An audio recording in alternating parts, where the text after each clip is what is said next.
À 67 ans, Doris est ce que l'on appelle une coupeuse. Ce qu'on fait, c'est qu'on va jusqu'au sommet du clitoris et on le découpe en petits morceaux.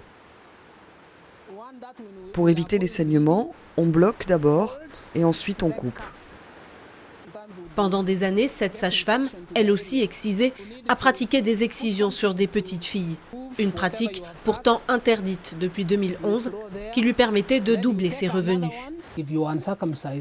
On excise pour empêcher une activité sexuelle inutile.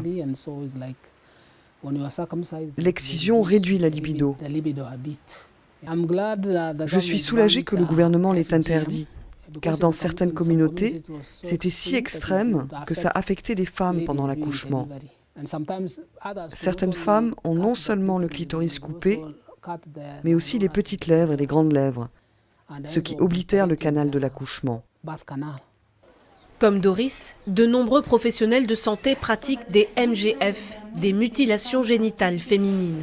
Cette tradition, jadis réalisée en public par une femme de la famille, se fait désormais dans des cliniques privées et des centres de santé. C'est le cas à Kisii, à 300 km à l'ouest de la capitale Nairobi. Selon le gouvernement, plus de 80% des MGF y sont réalisés par des soignants.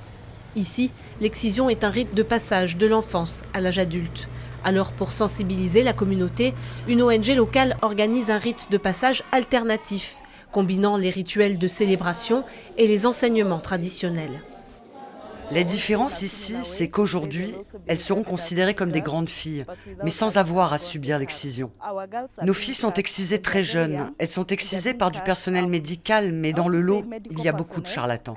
Why me, mama? Why me, daddy?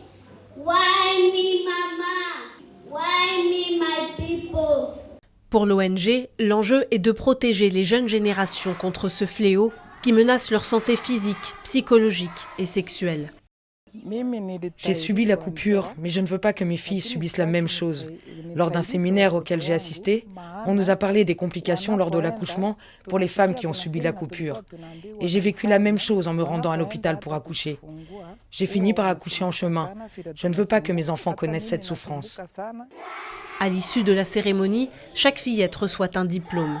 Les autorités kenyanes estiment que le taux de MGF a diminué de plus de moitié entre 1998 et 2022, passant de 38 à 15%. Mais des ONG préviennent que les chiffres réels pourraient être supérieurs.